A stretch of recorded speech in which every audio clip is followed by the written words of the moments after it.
Hey gang, Sparky, SparkyUOnline.com. Hope everybody's doing okay today. Today I want to talk about two codes out of the 2008 NEC, 406.4C and 314.16.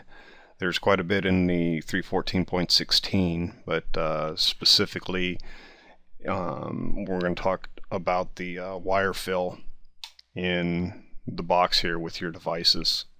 So back to 4064C, and it basically states that you need to be able to plug something in and out of that the receptacles up there without them pushing back in.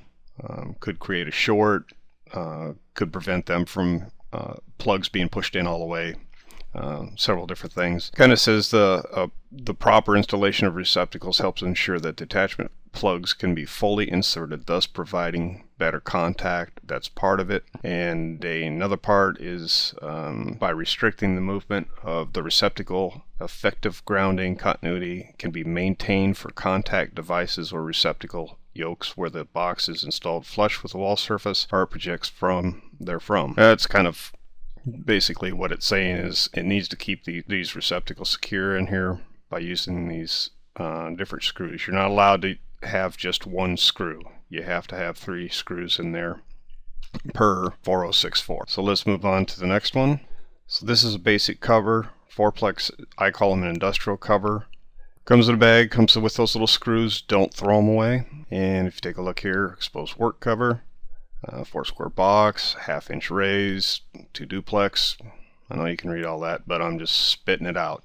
It's UL listed. Here's the couple outlets that we put in, and we've got these tabs here that need to be broken off on the ends, otherwise they won't fit inside that industrial raise cover right in that area there. So we went ahead and broke off all those tabs, and I like to save those. They're handy for little washers.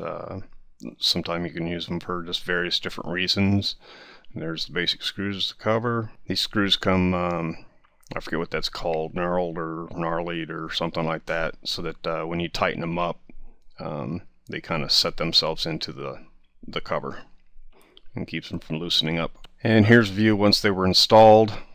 You just stick them to the front and tighten them on down. Doesn't take much time, but it is a code, and unfortunately I've seen some people get nailed on not having these installed, the extra screws, and it could fail your inspection. This particular box here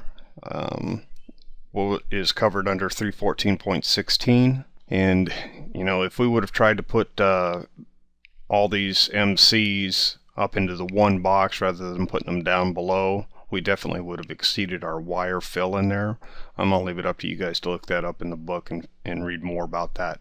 One of the things I did want to point out though was that whenever I do a box like this, I teach all of my guys where the power is coming in at. So basically your home run circuit, whether it's EMT or MC or whatever the case may be, is take that particular one and wrap it around the ground screw.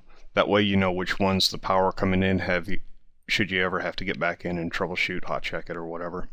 Just a little tidbit there. Once again, this is the final product here, and we got it secured to the back of the box, or to the back of the cabinet with some 3/4 inch screws.